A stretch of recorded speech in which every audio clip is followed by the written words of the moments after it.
it as a structure for understanding the world knows exactly how valuable you are, and shows you and gives you the tools of how to facilitate your blooming within a world that is very challenging and very much pushing us towards disorder and disease. It shows us a practice and pathway to stay above the fray and to stay at a level that allows us to be in it, but not a part of it. Hello friends, Nicholas here with DIVOted Talks, Devoted Talks, where we take ancient wisdom and practices to align it with modern day experiences, namely mine and my thoughts about them, and working towards helping people see life in a different way so that they can change the way they feel about the things that they're experiencing and the life details that they're experiencing. That was a longer one. I'm not sure. I always say, I'm like, oh, I need to remember that one. And then I don't review it and then codify it. Yeah. Anyway, those of you who are on YouTube can see that I just got a haircut yesterday and I needed it. I went way over a month to get a haircut. And so the sides of my head were puffy and now the hat's like huge on my head because there's not as much hair holding it in place. But that's something fun to talk about, right?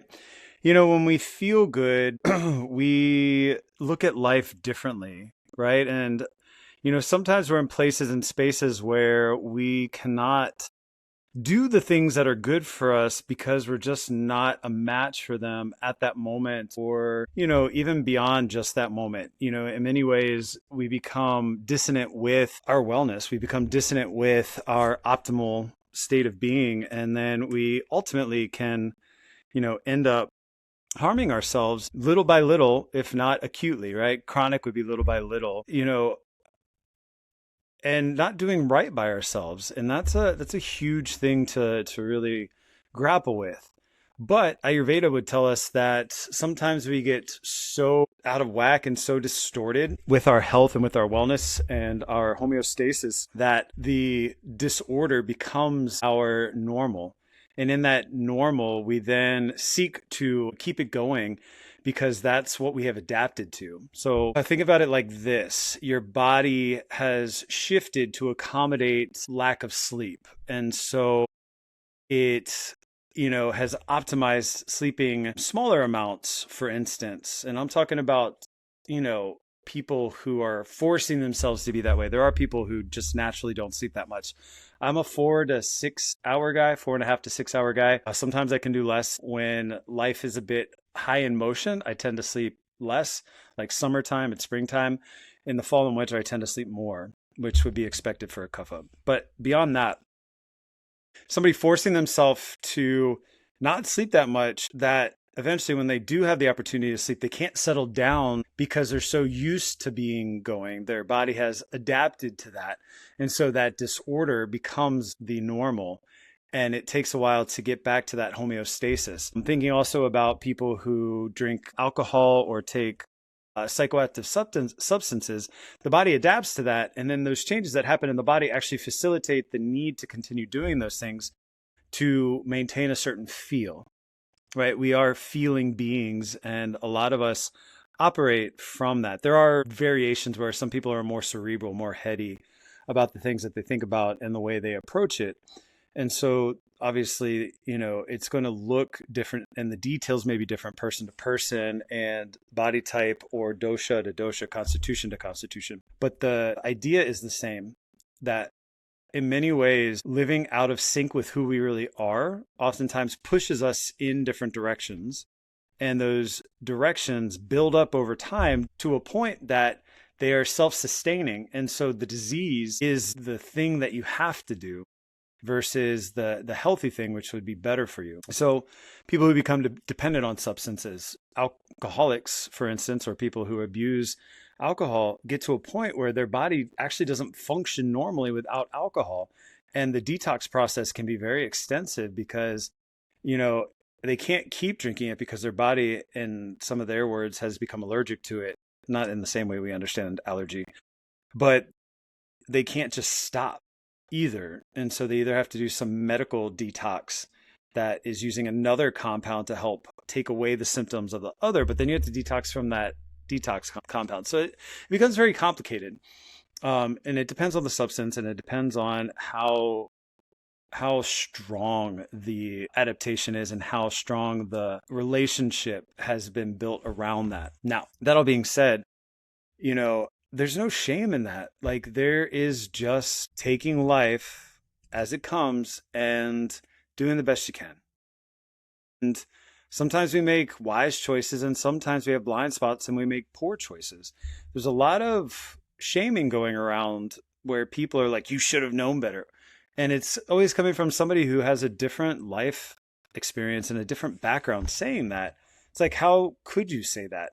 Like, first of all, if you're a Christian, Jesus never would have said that. Jesus would have sat with that person and either helped them get through it or shown them a new way and shown them a new path, you know?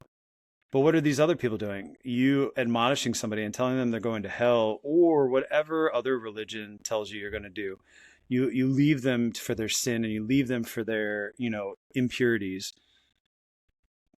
How is that community? And how is that ever going to help you in case you step in it the wrong way? Right? That, like, when you stand in judgment of other people, you are asserting that you're never, ever going to make a mistake around this particular topic. And I found over the years, anytime I've ever judged somebody about something, I have always stepped in it. And I've always found myself in a situation that showed me how they got there and showed me what it can feel like. And you can make that apply to anything. I mean, from bankruptcy all the way through, just spiritual progress to needing to self-medicate based on just life experiences. Like, life became so much that it only felt tolerable if I could calm down my nervous system in one way or another. And you can take that for what you will. If you want to have a conversation about it, reach out to me. We can talk about it. But the point is that I have been humbled by the universe and life over and over again because of my judgment that I have placed on others without warrant, because I'm not the one to pass judgment. I can just offer suggestions to people. And I often feel best in my classes that I'm teaching, yoga and Ayurveda, where I'm saying, this is what it says about that. This is what I see might be good for you, but it's your choice ultimately. But it's taken years to get to that. I mean, I was so pious for so long about so many things, and it felt good because I was establishing myself in a hierarchy that didn't really exist except in my own mind. Yet societally, there are hierarchies you can kind of utilize or hijack for these same reasons and, ways of, participating in social and societal gatherings. But that was just another facet of the disorder within me, trying to elevate myself above others, not because I felt like I was better, but I had this fearful/painful need to do that so that I felt better about my life, because in my idealism, I was living in the future and not able to appreciate or show up for the present because I was there instead of here. I was there instead of in the now. I'm still processing all of this. Like, I don't have a good handle on it. I do have a handle on the fact that I can sure as heck bet on that if I pass judgment or, admonish another for certain things, that I'm going to be challenged with that very thing or something more challenging in kind when I do that. I feel like I've lived 1,000 lifetimes and I'm only 41, about to be 42. And I've been different people and I've evolved as different people and I've come to know myself in these different facets. And what I've learned over and over and over again is that humility is not, claiming that your skills are not beautiful or that your gifts aren't beautiful, like falsely, diminishing what it is you do. It's celebrating yours while never using yours to diminish the celebration of another's in whatever way they show up. True humility is recognizing the beauty and the gift that is in me as well as you, and not thinking it is any less or more than. Being able to treat another as you wish to be treated, the golden rule. But it's more than that. It's deeper than that. It is more pervasive than that. It is a true acknowledgement that everybody that is alive is meant to be here, and that any perceived hierarchies are man-made and that the humility to understand that no matter what hierarchy others may be looking at us through, that it's not the truth of who I am or the person I'm looking at. And that the light in me and the light in them come from the same source. And that's a beautiful thing to say, but even in my finest moments, I still feel the hierarchies. I was programmed in a very dysfunctional household.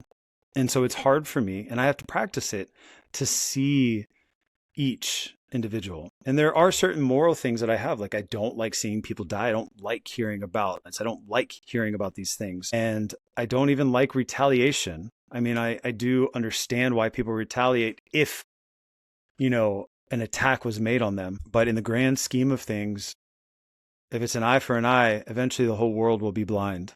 I'm not sure why this got so dark and got so heavy, but I just want people to remember that yoga and Ayurveda understands the worthiness of you inherently. It may not point it out all the time, but it, as a structure for understanding the world, knows exactly how valuable you are, and shows you and gives you the tools of how to facilitate your blooming within a world that is very challenging and very much pushing us towards disorder and disease. It shows us a practice and pathway to stay above the fray and to stay at a level that allows us to be in it, but not a part of it. So my friends, my biggest wish for you is to be well and be free. I will see you on the next episode. Namaste.